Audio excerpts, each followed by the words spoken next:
संत नामदेवराय देखील मागणी मागतात. काय मागतात नामदेवराय? आकल्प आयुष्य व्हावे तया गुळा, माझी आस कळा हरीच्या दास. संत नामदेवराय सुद्धा त्या ठिकाणी देवाला मागणी मागतात.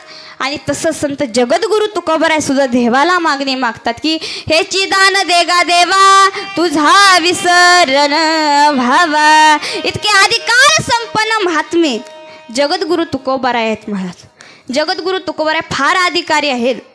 किती अधिकार संपन्न जगद्गुरु तुकोबराय आहेत ऐका. फार अधिकारी महात्मे जगद्गुरु तुकोबराय आहेत.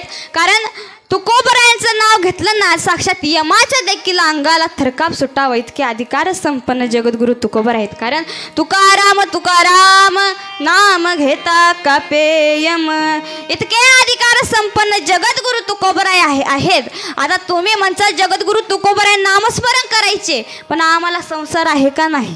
बरोबर असं म्हणचाल. पण जगद्गुरु तुकोबराय संसारामध्ये होते, पण कसे होते? आसोनी संसारी जीवे वेगू करी, वेदशास्त्र बारी बाय सदा. संसारामध्ये होते, पण कसं होते? आसून नसल्यासारखे होते.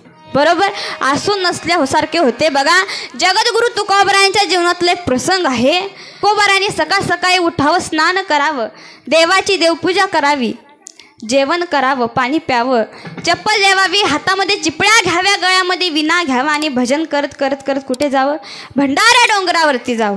बरोबर भंडारा डोंगरावरती जावं हा जगद्गुरु तुकोबरायांच्या जीवनातला दररोजचा नियम होता. दररोज तुकोबराय असं करायचे. आणि तुकोबराय दररोज म्हणायचे माझी मद झाली अनावर वाचा, छंद या नामाचा घेतलासे. आणखीन काय म्हणायचे तुकोबराय?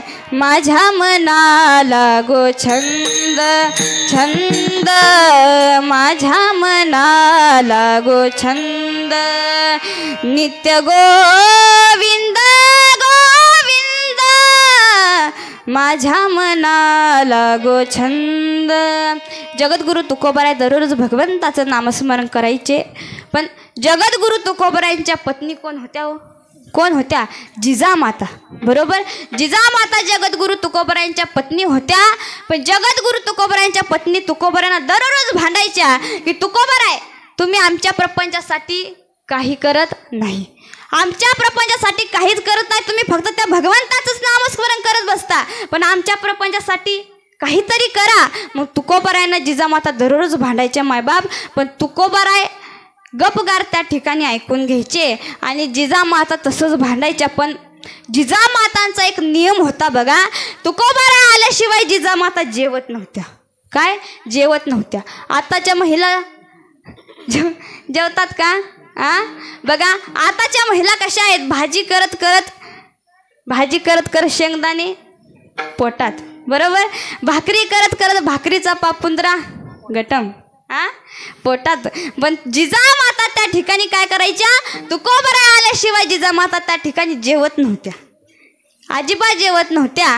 पण तुकोबरायांना जिजामाता सारखंच भांडायच्या. असं जिजामाता तुकोबरायांना एके दिवशी भांडत होत्या. आणि हे भांडण कोणी ऐकलं? पुण्याच्या जहागीरदाराने हे भांडण ऐकलं. त्या ठिकाणी त्याच्या लक्षात आलं बाबा त्यांना रागवतायत म्हटलं. मग तुकोबरायांनी काय केलं? महाराज दररोजच्या प्रमाणे जेवण वगैरे केलं आणि तुकोबराय भजन करत करत करत कुठे गेले? भंडारा डोंगरावरती गेले.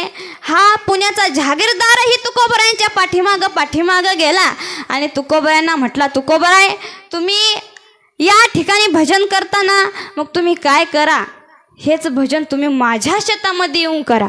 कारण तुम्हाला जिजामाता कावतात, मग मला पण 1 महिन्यासाठी गावी जायचंय. मग मी काय करेन? माझ्या शेतामध्ये 20 कटी ज्वारी होणार आहे. मग मी काय करेन? तुम्हाला 10 कटी तुम्हाला ज्वारी देऊन टाकेल आणि 10 कट्टे मला ठेवेल. पण तुम्ही काय करा? माझी ज्वारी सांभाळ तुम्ही त्या ठिकाणी भजन करा. मग तुकोबरायांना हे आनंद झाला. तुकोबराय म्हटले बरं जाऊ द्या म्हटले, आपण त्या ठिकाणी शेतामध्ये जाऊन भजन करू म्हटले. मग तुकोबराय घरी आले. दररोजच्या प्रमाणे सकाळ झाली आणि जगद्गुरु तुकोबराय शेतामध्ये जातात आणि भजन करतायत. जगद्गुरु तुकोबराय शेतामध्ये जातात आणि भजन करतात. काय भजन करतात तुकोबर आहे विठ्ठल माझा माझा माझा माझा माझा विठ्ठल माझा मी विठ्ठलाचा